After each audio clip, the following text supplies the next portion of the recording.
Bueno, cosas importantes, muy importantes, que estaban pasando en España en ese momento, porque mientras el califato de Córdoba se iba a escaparrar, y además de una manera, en fin, la verdad es que lamentable, la España cristiana se reorganizaba, pero era muy complicado. Vamos a ver, construir es ordenar, gobernar es poner orden. Cuando todo ha quedado destruido, lo primero que el gobernante debe hacer es ordenar las cosas, y eso fue lo que decidió Alfonso V de León para devolver el pulso al reino, ordenar la vida de sus territorios con unas leyes que fueran al mismo tiempo justas y eficaces.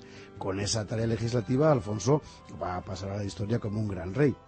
Y el Fuero de León, dictado en el año 1017, se convertirá en el primer corpus legal de este tipo en toda Europa. Ya digo que es un gran acontecimiento.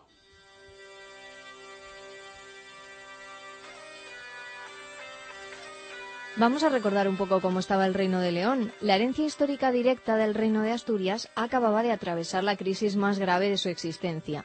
Primero, el propio crecimiento del reino había provocado el nacimiento de territorios que adquieren su propia identidad, lo mismo en Castilla que en Portugal. Al mismo tiempo, la transformación social del reino, con creciente protagonismo de la nobleza territorial, había creado serios conflictos, porque cada linaje va a aspirar a mandar en su predio sin trabas de nadie. A ese paisaje vino a unirse en la segunda mitad del siglo X la presión irresistible del régimen militar de Almanzor en Córdoba, que desencadenará sobre León sus golpes. La convergencia de estos tres factores, diversificación territorial, feudalización del poder y amenaza exterior, llevará al Reino de León al borde mismo de la catástrofe. Y ahora había desaparecido el peligro moro y la corona leonesa podía respirar, pero quedaban los otros dos problemas y no eran pequeños. Al calor de la gran crisis del siglo X, Castilla se había hecho enteramente independiente en su política. El rey leonés, Alfonso V, solo podía ver a los castellanos como enemigos. Para colmo, Castilla extiende sus aspiraciones al corazón mismo del reino, los territorios entre el Pisuerga y el Cea. Si esa actitud castellana llega a contagiarse a los otros grandes linajes, los Gómez, los Ansúrez, etcétera, el reino estaría perdido. Por eso Alfonso V de León maniobra acogiendo en la corte a los descendientes de los condes de Álava, descabalgados antaño de su territorio por Fernán González. Estos condes incondados son Rodrigo e Íñigo Vela. Y también como reacción contra Castilla, el rey Alfonso busca apoyo en la zona occidental del reino, Galicia y Portugal. ¿Por qué? Bueno, el objetivo de Alfonso es transparente. Quiere consolidar su poder sobre una base territorial que le sea fiel y de esa manera conjura el peligro de división que representa la ambición castellana. Con el mapa político relativamente controlado, Alfonso aborda una prioridad esencial: restaurar el orden en el interior del reino.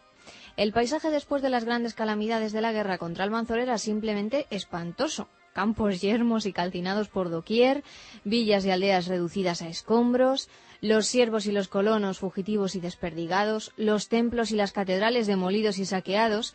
La reconstrucción será lenta y trabajosa. Ante todo, no había reconstrucción posible si no se aseguraba el buen orden interior.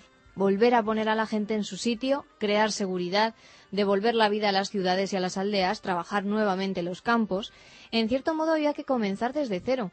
No es exagerado decir que la obra de Alfonso va a ser titánica. Propiamente titánica, sí señora.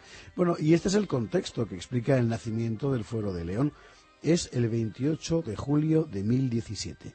El rey Alfonso V, 23 años en aquel momento, con su esposa Elvira, convoca en la iglesia de Santa María de la Regla a la Curia Regia, es decir, a todos los magnates de León, pontífices y abades y optimates del Reino de España, como dice el propio Fuero. La primera preocupación del rey es garantizar el buen funcionamiento de la administración de justicia, prácticamente inexistente después de la gran crisis. Y junto a eso hay que hacer que los siervos y los colonos vuelvan al trabajo. ¿Cómo lograr que la gente vuelva a los campos? Bueno, creando seguridad y reconociendo libertades esenciales, especialmente en el aspecto económico. Así, el Fuero reglamenta con detalle las relaciones de trabajo y propiedad. La servidumbre se circunscribe al aspecto económico, no implica un vínculo de por vida. El colono junior puede abandonar la tierra si renuncia previamente al usufructo y entrega la mitad de sus bienes a la mandación del señor. La otra mitad, la que el siervo puede llevar consigo, es la que le hace libre para buscar fortuna en otro sitio. Si un colono quiere enajenar la tierra a otro junior, tendrá que asegurarse de que el nuevo colono se compromete a pagar los mismos cargos y rentas.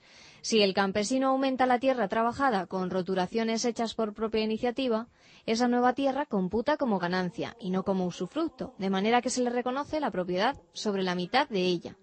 Pero si después vende lo así ganado, el comprador ha de ser alguien que viva lejos de la villa para evitar acumulaciones de propiedad en un solo lugar. De esta manera se garantiza una prioridad del reino, la repoblación de los campos y la resurrección de la vida económica. Claro, con este sistema se consigue, primero, que la gente se quede pegada a la tierra, cosa muy importante, sobre todo para los señores, claro, que necesitaban gente que la trabajara, y además garantizas que esa gente que se queda pegada a la tierra lo hace en condiciones dignas de trabajo y de cierta libertad para la época. Bueno, pero además de regular el feudalismo, el Fuero de León es especialmente importante para la propia ciudad de León y su comarca, su alfoz, que se llamaba entonces.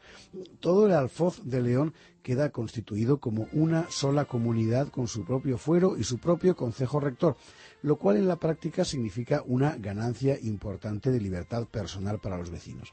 ¿En qué consistían las atribuciones de ese concejo leones? Pues fundamentalmente en la reglamentación de la vida pública, cobro de impuestos, ejecución de obras públicas, por ejemplo la muralla que hubo que reconstruirla entera, la potestad de fijar pesos, medidas y precios, cosa muy importante en la época, claro, cuánto valían las cosas, cuánto pesaban. Bueno, esto es muy importante porque podemos considerarlo como el acta de nacimiento de la condición urbana, el hombre que vive en la ciudad sin dependencia de un señor. Y para reorganizar las cosas, después de la gran catástrofe de los años anteriores, el fuero prescribe que los colonos que permanezcan en la ciudad de León durante un cierto tiempo y no hayan sido reclamados por sus señores, esos colonos pasen a gozar de tal condición urbana de libertad.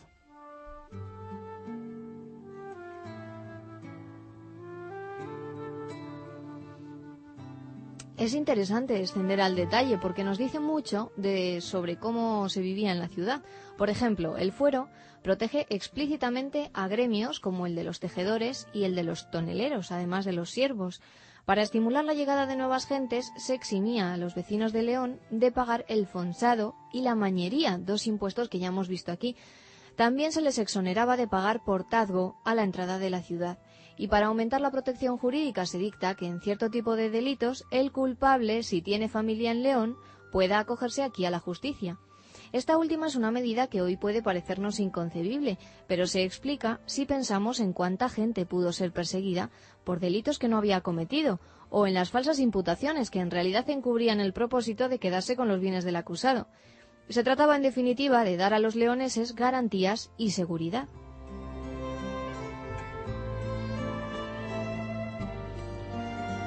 Este fuero de 1017 quedará confirmado 3 años después por otro concilio reunido en la Catedral de León. Con él se reorganizaba la vida en el conjunto del reino. En lo que toca a la organización de la vida urbana, el modelo de la ciudad de León se va a extender en los años siguientes a otras villas de la corona. El sistema feudal queda definitivamente consagrado por ley, pero al mismo tiempo, y por primera vez en la Europa medieval, se abre camino a una regulación de las libertades personales, y por eso se considera que este Fuero de León es un documento fundacional en la idea europea de libertad.